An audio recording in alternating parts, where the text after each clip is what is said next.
Mayonnaise and black olives. Oh, It's comfort food, all right?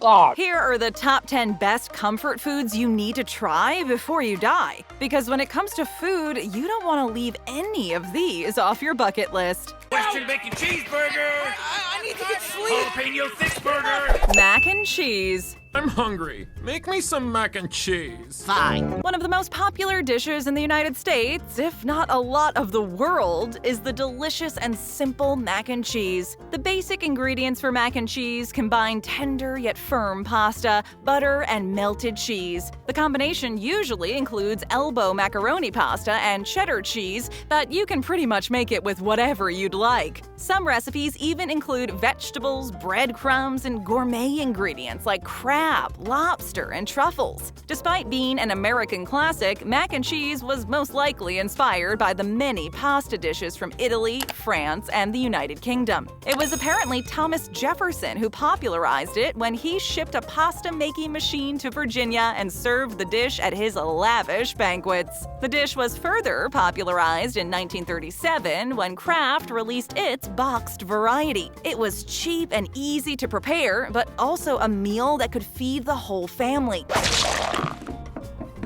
I hate macaroni and cheese. Mac and cheese is now the ultimate comfort food dish in the United States, and in 2007, it was even proclaimed the fourth most iconic American food in a survey conducted by the James Beard Foundation. It's fair to say that when we all need a little comfort in our day, reaching for our favorite mac and cheese is still one of the best ways to make us all feel better. Bless this highly nutritious microwavable macaroni and cheese dinner. Brownies. Who ate the brownies?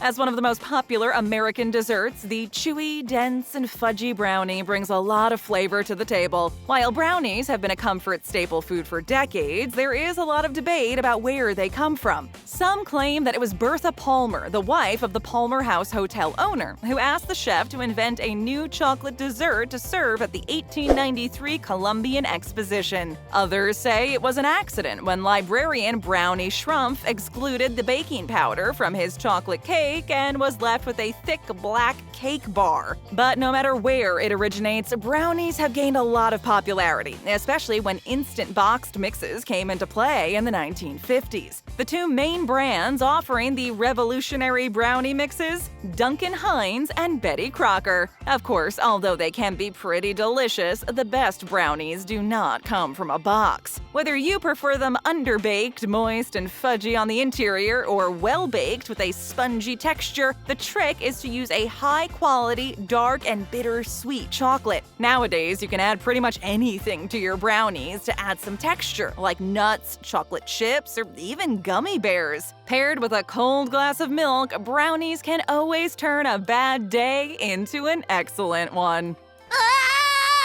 Come on, let me cut you a brownie while they're still hot. Pepperoni Pizza. It's a lot of pepperoni. For just $6.49? That can't be right. Pizza is probably the world's most popular food. Whether you want something quick and cheap or you want to go out for a high-end meal, pizza always ticks all the boxes. While there are many toppings to be enjoyed on a pizza, we are focusing on comfort, and the ultimate comfort pizza has to be pepperoni. Okay, I got it. Well, it's got lots of pepperoni. Pepperoni is not only one of the most delicious pizza toppings you can get, it's also one of the most popular. In fact, over half of Americans have said to enjoy pepperoni on their pizza, and it has ranked #1 for most beloved topping on more than one occasion. Surprisingly enough, pepperoni pizza only started its rise in the 1950s. Pepperoni actually denotes a spicy salami, usually made with a mixture of beef, pork, and spices. Nowadays, beef pepperoni pizza is the most popular variety, but there are also versions like fish pepperoni pizza. While the preparation varies from one region to another, the popularity of this pizza has made it a staple across the United States. And it's usually prepared simply with mozzarella, tomato sauce, and good old pepperoni.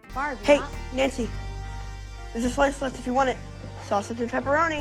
Donuts. Ooh. Yum! Have you guys seriously never heard of donuts? Whatever style, shape, filling, or flavor you like best, donuts are the ultimate in indulgence and comfort. While most of us think of donuts as being a modern-day treat or snack, the cake with the hole is actually a lot older than you may think. Archaeologists found some petrified remains of fried cakes with holes in the center, but it is still unclear how the early Native Americans prepared these fried dough desserts that we know today as donuts. Nevertheless, we're grateful they did because snack time would not be the same without them. Sir, I'm going to have to ask you to exit the donut. The first donuts that made their way to the United States were often made with prunes, raisins, or apples in the middle, and it's the Pilgrims from Holland that are credited for bringing them over. During World War I, the donut was already an American favorite, consumed by soldiers that were fighting overseas as a reminder of home. In the 1950s and the 1960s, the popularity of these treats was so big that new donut chains started appearing in cities and towns, such as Krispy Kreme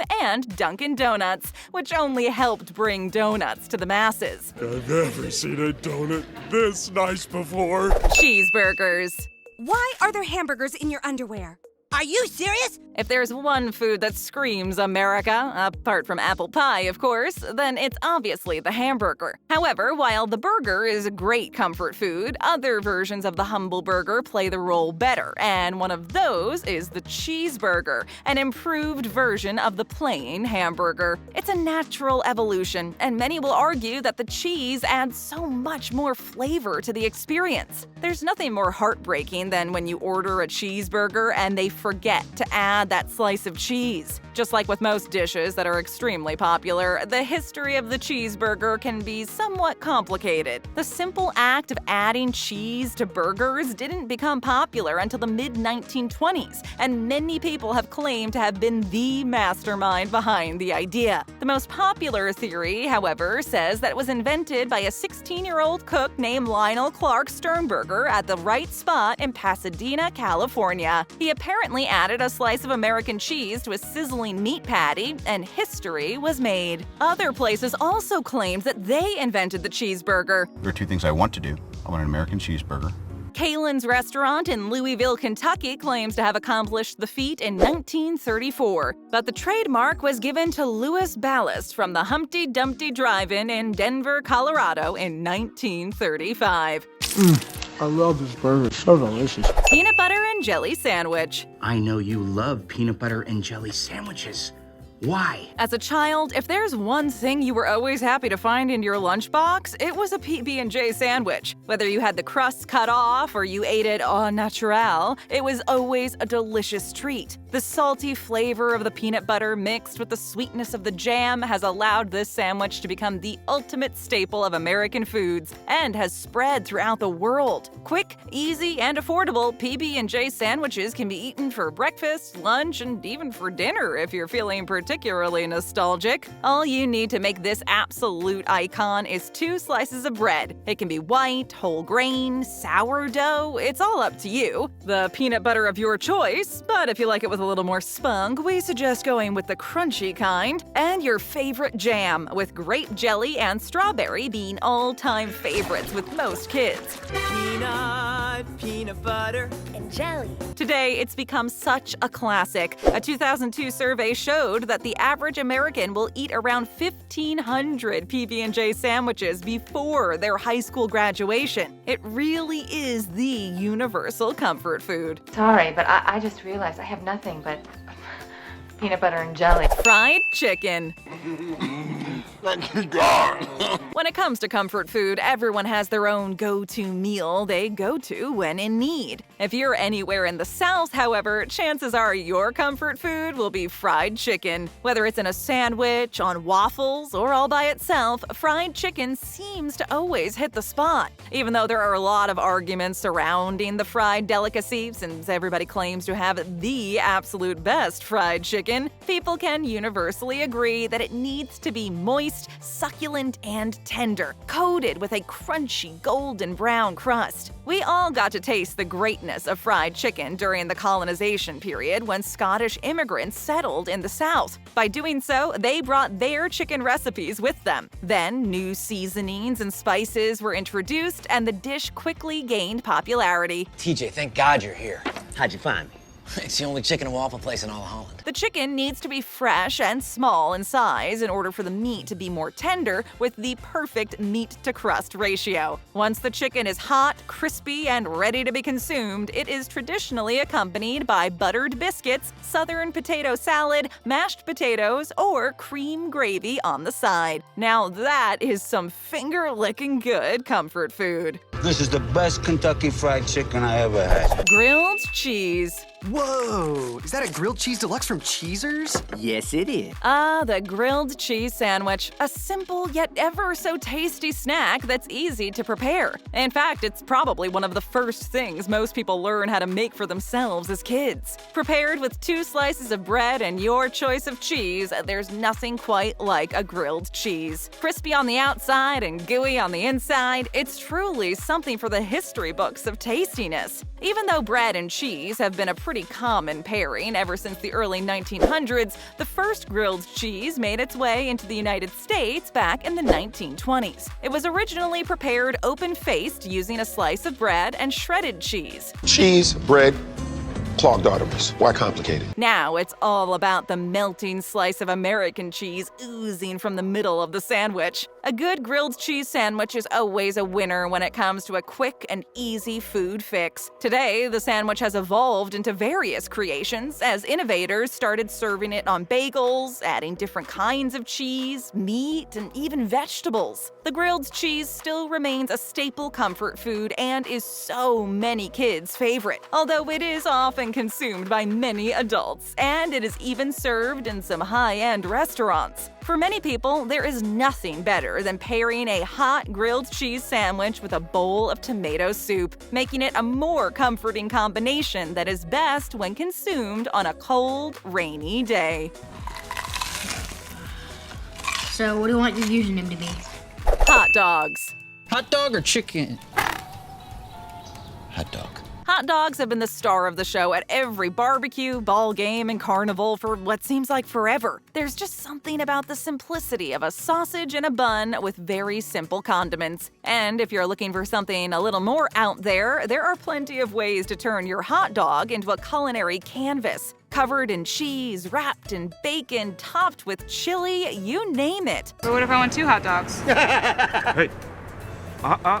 While this iconic food has become a staple of American cuisine, it didn't actually originate in America. Instead, it has its roots in German cuisine. It was German immigrants who brought wieners and Frankfurt sausages with them when they came to the U.S., and it slowly but surely became a main part of our food scene. In 1871, the first hot dog stand was opened by German baker Charles Feltman on Coney Island, and it was only a few years later, in 1893, that these sausages became the standard fare at baseball parks. Over time, hot dogs became the biggest and most popular handheld snack at sporting events. In other words, no matter how or where you take your hot dogs, they are still one heck of a tasty snack. If you get nervous, just picture the audience naked and slide those hot dogs down your throat. Corn on the cob. Hey, what's on this corn? Barbecue sauce? Sam's blood. When we think of great comfort, we all no doubt think of something either sugary or fatty. In other words, junk food, something that tastes good but is bad for us. It may surprise you to know that one of the most popular comfort foods out there is a vegetable, and that's corn on the cob. Hey, is she eating my corn? That was the last piece of corn. No, she's not. Okay, so we do prefer to eat the corn when it's covered in butter, but it's still a vegetable at least. Corn on the cob is made by steaming, roasting, grilling, or boiling sweet corn, and then, to make it more appealing, slathering it in butter and some salt. To eat it, you can either munch it right off the cob using your hands, or you can use a stick, a cob shank, or a skewer to avoid touching the piping hot cob. While it is not known who was the first to prepare corn on the cob, it is known that the ancient Mayans ate corn off the cob after it had been boiled or roasted. Many of us think of corn on the cob as more of a side dish, especially when it's paired with some great fried chicken. However, it's also a great snack and comfort food all by itself. Mom, Dad, look! Strawberries on a cob! Stay for more and tap or click for another great video. Hit that subscribe button and ring that bell to join our notification squad.